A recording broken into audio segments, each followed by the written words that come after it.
ಕರ್ನಾಟಕಕ್ಕೆ ಶರ್ಮಿಳಾ ಸಾವಿನ ಕೇಸ್ಗೆ big twist ಸಿಕ್ಕಿರೋದು.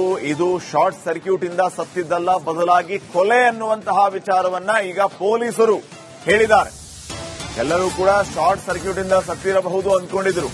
ಆದ್ರೆ ಈಗ ಬಿಗ್ ಟ್ವಿಸ್ಟ್ ಏನಂತಂದ್ರೆ ಕೊಲೆ ಆಗಿದೆ ಎನ್ನುವಂತಹದ್ದು. ಹತ್ಯೆಗೂ ಮುನ್ನ ರೇಪ್ ಮಾಡಿದ್ನ ಪಕ್ಕದ ಮನೆ ಯುವಕ 19 ವರ್ಷದ ಕರ್ನಲ್ ಕುರೈ ಕ್ರೌರ್ಯ ಬಯಲಾಗಿದೆ. ಜನವರಿ 3ನೇ ತಾರೀಕು ರಾತ್ರಿ 9 ಗಂಟೆಗೆ ಶರ್ಮಿಳಾ ಮನೆಗೆ ಕುರೈ ನುಗ್ಗಿದ್ದು ಶರ್ಮಿಳಾ ಮೇಲೆ ಅತ್ಯಾಚಾರಕ್ಕೆ ಪ್ರಯತ್ನ ಮಾಡಿದಾನಂತೆ. ಪ್ರತಿರೋಧವೊಡ್ಡಿದಾಗ ಶರ್ಮಿಳಾ ಹತ್ಯೆಗೈದಿದ್ದಾನೆ ಕರ್ನಲ್ ಕುರೈ. ಶರ್ಮಿಳಾ ಕೊಂದು ರೂಮ್ಗೆ ಬೆಂಕಿ ಹಚ್ಚಿ ಕುರೈ ಎಸ್ಕೇಪ್ ಆಗಿದ್ದಾನೆ. ರಾಮಮೂರ್ತಿ ಪೊಲೀಸರು ಈಗ ಇದೇ ಕರ್ನಲ್ ಕುರೈನನ್ನ ಅರೆಸ್ಟ್ ಮಾಡಿ ವಿಚಾರಣೆಗೆ ಒಳಪಡಿಸಿದ್ದಾರೆ.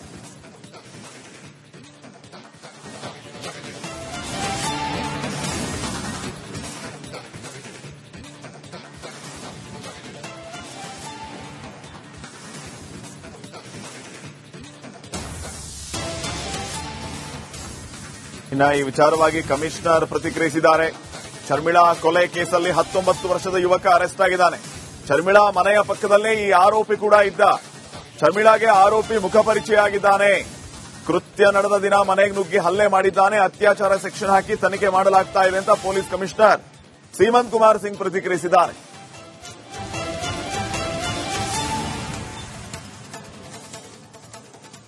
ನಂತರ ಗೊತ್ತಾಯಿತು ಇದು ಒಂದು ಮರ್ಡರ್ ಕೇಸ್ ಇದೆ. ಇದು ಮರ್ಡರ್ ಒಬ್ಬ PUC ಓದ್ತಾ ಇರೋದು ಒಬ್ಬ ವಿದ್ಯಾರ್ಥಿ ಪಕ್ಕದಲ್ಲಿ ಇರ್ತಾರವರು ಅವ್ರ ಕಡೆಯಿಂದ ಆಗಿದೆ. ಅವರು ಒಪ್ಕೊಂಡಿದ್ದಾರೆ. ಆದರೆ ಇದರಲ್ಲಿ ಏನೇನು ಎವಿಡೆನ್ಸಸ್ ಇದೆ ಅದು ಬಿಲ್ಡಪ್ ಮಾಡಲಿಕ್ಕೆ ನಮ್ಮ ಇನ್ವೆಸ್ಟಿಗೇಷನ್ ಟೀಮ್ ಅವರು ಪ್ರಯತ್ನ ಮಾಡ್ತಾ ಇದ್ದಾರೆ ಅವರು. ಸೊ ಇದು ಒಂದು ಇನಿಷಿಯಲ್ ನಾವು UDR ಅಂದ್ರೆ ಸಸ್ಪಿಷಿಯಸ್ ಡೆತ್ ಅಂತ ತಗೊಂಡಿದ್ದೀವಿ. ಸಸ್ಪಿಷಿಯಸ್ ಡೆತ್ ಅಲ್ಲಿ ಯಾವುದು ನಮ್ಮ ಹತ್ರ ಕ್ಲೂ ಇರಲಿಲ್ಲ. ಬಟ್ ನಮ್ಮ ಪೊಲೀಸ್ ಅವರು ಒಳ್ಳೆ ಕೆಲಸ ಮಾಡಿ ಇದು ಮರ್ಡರ್ ಕೇಸ್ ಡಿಟೆಕ್ಟ್ ಮಾಡಿ ಆರೋಪಿ ಅವರಿಗೆ ಅರೆಸ್ಟ್ ಮಾಡಿದ್ದಾರೆ. ಮೇಲ್ನೋಟ್ಗೆ ಅವ್ರ ಪಕ್ಕದಲ್ಲಿ ಜಸ್ಟ್ ನೇಬರ್, ಇಮಿಡಿಯೇಟ್ ನೇಬರ್ ಅವರು. ಪರಿಚಯ ಇರಲಿಲ್ಲ. ಪರಿಚಯ ಅಂದ್ರೆ ಮುಖ ಪರಿಚಯ ಇದ್ದಿರ್ತದೆ. ಆದ್ರೆ ಅವರು ಬೇರೆ ಯಾವುದು ಅವ್ರ ಜೊತೆಗೆ, ಯಾಕಂದ್ರೆ ಯಾರು ಲೇಡಿ ಡಿಸೀಸ್ ಲೇಡಿದು 34 ವರ್ಷ ಏಜ್ ಇದೆ, ಇವ್ರದ್ದು 18-19 ಇಯರ್ಸ್ ಏಜ್. ನಾವು ಇದು ಇನ್ವೆಸ್ಟಿಗೇಷನ್ ಪಾತ್ರ ಇದೆ. ಸೊ ನಾವು ಇದು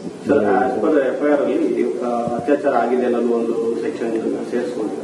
ಇಲ್ಲ, ಅದು ನಾವು ಲೇಡಿದು ಇದೆ. ಸೊ ನಾವು ನ್ಯಾಚುರಲ್ ಆಗಿ ಎಲ್ಲ ಆಯಾಮಿಂದ ನೋಡಬೇಕಾಗುತ್ತೆ. ಸದ್ಯಕ್ಕೆ ಮರ್ಡರ್ ಅಂತ ಗೊತ್ತಾಗಿದೆ. ಅದರ ಬಗ್ಗೆ ಕೂಡ ತನಿಖೆ ಮಾಡ್ತೀವಿ. ನಂತರ ಗೊತ್ತಾಯಿತು ಇದು ಒಂದು ಮರ್ಡರ್ ಕೇಸ್ ಇದೆ. ಇದು ಮರ್ಡರ್ ಒಬ್ಬ PUC ಓದ್ತಾ ಇರೋದು ಒಬ್ಬ ವಿದ್ಯಾರ್ಥಿ ಪಕ್ಕದಲ್ಲಿ ಇರ್ತಾರವರು ಅವ್ರ ಕಡೆಯಿಂದ ಆಗಿದೆ. ಅವರು ಒಪ್ಕೊಂಡಿದ್ದಾರೆ. ಆದರೆ ಇದರಲ್ಲಿ ಏನೇನು ಎವಿಡೆನ್ಸಸ್ ಇದೆ ಅದು ಬಿಲ್ಡಪ್ ಮಾಡಲಿಕ್ಕೆ ನಮ್ಮ ಇನ್ವೆಸ್ಟಿಗೇಷನ್ ಟೀಮ್ ಅವರು ಪ್ರಯತ್ನ ಮಾಡ್ತಾ ಇದ್ದಾರೆ ಅವರು. ಸೊ ಇದು ಒಂದು ಇನಿಷಿಯಲ್ ನಾವು UDR ಅಂದ್ರೆ ಸಸ್ಪಿಷಿಯಸ್ ಡೆತ್ ಅಂತ ತಗೊಂಡಿದ್ದೀವಿ. ಸಸ್ಪಿಷಿಯಸ್ ಡೆತ್ ಅಲ್ಲಿ ಯಾವುದು ನಮ್ಮ ಹತ್ರ ಕ್ಲೂ ಇರಲಿಲ್ಲ. ಬಟ್ ನಮ್ಮ ಪೊಲೀಸ್ ಅವರು ಒಳ್ಳೆ ಕೆಲಸ ಮಾಡಿ ಇದು ಮರ್ಡರ್ ಕೇಸ್ ಡಿಟೆಕ್ಟ್ ಮಾಡಿ ಆರೋಪಿ ಅವರಿಗೆ ಅರೆಸ್ಟ್ ಮಾಡಿದ್ದಾರೆ. ಮೇಲ್ನೋಟ್ಗೆ ಅವ್ರ ಪಕ್ಕದಲ್ಲಿ ಜಸ್ಟ್ ನೇಬರ್, ಇಮಿಡಿಯೇಟ್ ನೇಬರ್ ಅವರು. ಪರಿಚಯ ಇರಲಿಲ್ಲ. ಪರಿಚಯ ಅಂದ್ರೆ ಮುಖ ಪರಿಚಯ ಇದ್ದಿರ್ತದೆ. ಆದ್ರೆ ಅವರು ಬೇರೆ ಯಾವುದು ಅವ್ರ ಜೊತೆಗೆ, ಯಾಕಂದ್ರೆ ಯಾರು ಲೇಡಿ ಡಿಸೀಸ್ ಲೇಡಿದು 34 ವರ್ಷ ಏಜ್ ಇದೆ, ಇವ್ರದ್ದು 18-19 ಇಯರ್ಸ್ ಏಜ್. ನಾವು ಇದು ಇನ್ವೆಸ್ಟಿಗೇಷನ್ ಪಾತ್ರ ಇದೆ. ಸೊ ನಾವು ಇದು FIR ಅಲ್ಲಿ ಅತ್ಯಾಚಾರ ಆಗಿದೆ ಅನ್ನೋದು ಒಂದು ಸೆಕ್ಷನ್ ಸೇರಿಸಿಕೊಂಡಿದ್ದಾರೆ. ಇಲ್ಲ, ಅದು ನಾವು ಲೇಡಿದು ಇದೆ. ಸೊ ನಾವು ನ್ಯಾಚುರಲ್ ಆಗಿ ಎಲ್ಲ ಆಯಾಮಿಂದ ನೋಡಬೇಕಾಗುತ್ತೆ. ಸದ್ಯಕ್ಕೆ ಮರ್ಡರ್ ಅಂತ ಗೊತ್ತಾಗಿದೆ. ಅದರ ಬಗ್ಗೆ ಕೂಡ ತನಿಖೆ ಮಾಡ್ತೀವಿ. ನಂತರ ಗೊತ್ತಾಯಿತು ಇದು ಒಂದು ಮರ್ಡರ್ ಕೇಸ್ ಇದೆ.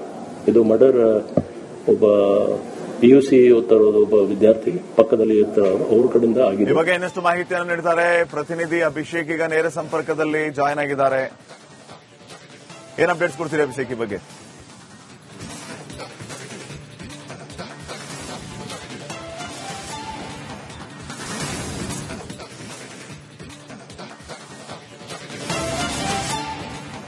ಹೀಗಾಗಿ ಏನು ಆತ ಮಾಡಿರುವಂತಹ ಒಂದು ಇದು ಅಂತ ಹೇಳಿದ್ರೆ ಅಂದ್ರೆ ಕ್ಲೂ ಯಾವುದು ಕೂಡ ಇರಲಿಲ್ಲ.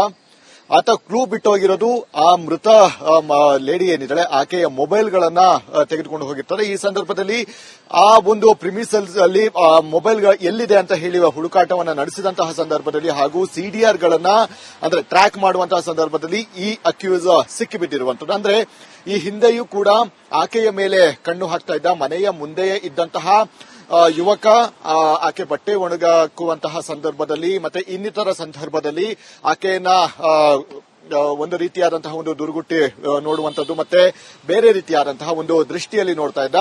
ಇದರ ಬಗ್ಗೆ ಅಂದ್ರೆ ಈ ಬಗ್ಗೆ ಸಾಕಷ್ಟು ಆಕೆ ಕೂಡ ಇವನಿಗೆ ಹೇಳಿದ್ಲು ಈ ತರದೆಲ್ಲ ಸರಿ ಹೋಗೋದಿಲ್ಲ ಅಂತ ಹೇಳಿ. ಆದ್ರೆ ಯಾವಾಗ ತನ್ನ ಟೆರೆಸ್ ನಲ್ಲಿ ಬಂದು ಆಕೆಯನ್ನು ತಬ್ಬಿಕೊಂಡೋ ಆ ಸಂದರ್ಭದಲ್ಲಿ ಸಾಕಷ್ಟು ರಾದ್ಧಾಂತ ಕೂಡ ಆಗಿತ್ತು. ನಂತರ ನೇರವಾಗಿ ರೂಮ್ಗೆ ನುಗ್ಗಿದವನು ಮೊದಲು ಪೆಟ್ರೋಲ್ ಅನ್ನ ಬೆಡ್ ಮೇಲೆ ಸುರಿತಾನೆ. ಅಲ್ಲಿ ಬೆಂಕಿ ಹತ್ತುತ್ತೆ. ಅಂದ್ರೆ ಬೆಂಕಿ ಹತ್ತಿದ ಬಳಿಕ ನಂತರ ಆಕೆಯನ್ನು ಸುಟ್ಟು ಹಾಕುವಂತಹ ನಿಟ್ಟಿನಲ್ಲಿ, ಕೊಲೆ ಮಾಡುವಂತಹ ನಿಟ್ಟಿನಲ್ಲಿ ಆಕೆಯನ್ನ ಅದನ್ನ ಆ ಬೆಂಕಿಗೆ ತಳ್ತಾನೆ. ಹೀಗಾಗಿ ಸಂಪೂರ್ಣವಾಗಿ ಇದೊಂದು ಶಾರ್ಟ್ ಸರ್ಕ್ಯೂಟ್ ಅಂತ ಹೇಳಿ ಮೊದಲು ಅಂದುಕೊಂಡಿದ್ರು. ಆದ್ರೆ ಆ ಒಂದು ಮೊಬೈಲ್ ಫೋನಿನಿಂದ ಇಡೀ ಕೇಸ್ ಏನಿದೆ ಅದೆಲ್ಲವೂ ಕೂಡ ಟ್ರೇಸ್ ಔಟ್ ಆಗಿರುವಂತದ್ದು. ಅಂದ್ರೆ ಆತದು ಕೂಡ ಯಾವುದೇ ರೀತಿಯಾದಂತಹ ಅಂದ್ರೆ ಒಟ್ಟಿನಲ್ಲಿ ಅತ್ಯಾಚಾರ ಮಾಡುವಂತಹ ಉದ್ದೇಶದಿಂದಲೇ ಆತ ರೂಮಿನ ಒಳಗಡೆ ಹೋಗ್ತಾನೆ. ಯಾವಾಗ ಆಕೆಯಿಂದ ನಿರಾಕರಣೆ ಬರುತ್ತೋ ಆ ಸಂದರ್ಭದಲ್ಲಿ ತಳ್ತಾನೆ. ಆಕೆಯನ್ನ ತಳ್ಳಿದಂತಹ ಸಂದರ್ಭದಲ್ಲಿ ಅಲ್ಲಿದ್ದಂತಹ ಕಲ್ಲಿಗೆ ತನ್ನ ಹಣೆ ಇದಾಗುತ್ತೆ, ಅನ್ಕಾನ್ಶಿಯಸ್ ಆಗುತ್ತೆ.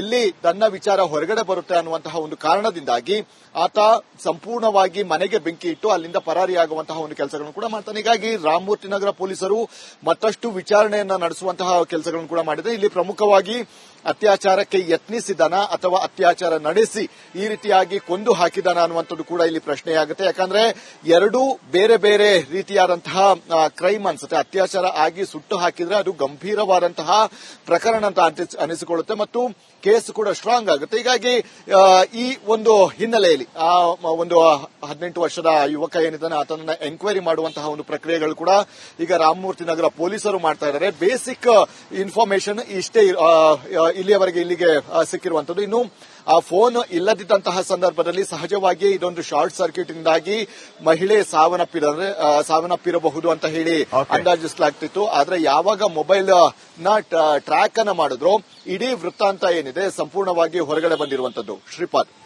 ಥ್ಯಾಂಕ್ ಯು ಅಭಿಷೇಕ್ ಮಾಹಿತಿಗಾಗಿ. ಟೆಕ್ಕಿ ಶರ್ಮಿಳಾ ಸಾವಿನ ಕೇಸ್ಗೆ ಬಿಗ್ ಟ್ವಿಸ್ಟ್ ಸಿಕ್ಕಿರೋದು. ಇದು ಶಾರ್ಟ್ ಸರ್ಕ್ಯೂಟ್ ಇಂದ ಸತ್ತಿದ್ದಲ್ಲ, ಬದಲಾಗಿ ಕೊಲೆ ಅನ್ನುವಂತಹ ವಿಚಾರವನ್ನ ಈಗ ಪೊಲೀಸರು ಹೇಳಿದ್ದಾರೆ. ಎಲ್ಲರೂ ಕೂಡ ಶಾರ್ಟ್ ಸರ್ಕ್ಯೂಟ್ ಇಂದ ಸತ್ತಿರಬಹುದು ಅಂದ್ಕೊಂಡಿದ್ರು. ಆದ್ರೆ ಈಗ ಬಿಗ್ ಟ್ವಿಸ್ಟ್ ಏನಂತಂದ್ರೆ ಕೊಲೆ ಆಗಿದೆ ಎನ್ನುವಂತಹದ್ದು. ಹತ್ಯೆಗೂ ಮುನ್ನ ರೇಪ್ ಮಾಡಿದ್ನ ಪಕ್ಕದ ಮನೆ ಯುವಕ 19 ವರ್ಷದ ಕರ್ನಲ್ ಕುರೈ ಕ್ರೌರ್ಯ ಬಯಲಾಗಿದೆ. ಜನವರಿ 3ನೇ ತಾರೀಕು ರಾತ್ರಿ 9 ಗಂಟೆಗೆ ಶರ್ಮಿಳಾ ಮನೆಗೆ ಕುರೈ ನುಗ್ಗಿದ್ದು ಶರ್ಮಿಳಾ ಮೇಲೆ ಅತ್ಯಾಚಾರಕ್ಕೆ ಪ್ರಯತ್ನ ಮಾಡಿದಾನಂತೆ. ಪ್ರತಿರೋಧ ಒಡ್ಡಿದಾಗ ಶರ್ಮಿಳಾ ಹತ್ಯೆಗೈದಿದ್ದಾನೆ ಕರ್ನಲ್ ಕುರೈ. ಶರ್ಮಿಳಾ ಕೊಂದು ರೂಮ್ಗೆ ಬೆಂಕಿ ಹಚ್ಚಿ ಕುರೈ ಎಸ್ಕೇಪ್ ಆಗಿದ್ದಾನೆ. ರಾಮಮೂರ್ತಿ ಪೊಲೀಸರು ಈಗ ಇದೇ ಕರ್ನಲ್ ಕುರೈನನ್ನ ಅರೆಸ್ಟ್ ಮಾಡಿ ವಿಚಾರಣೆಗೆ ಒಳಪಡಿಸಿದ್ದಾರೆ.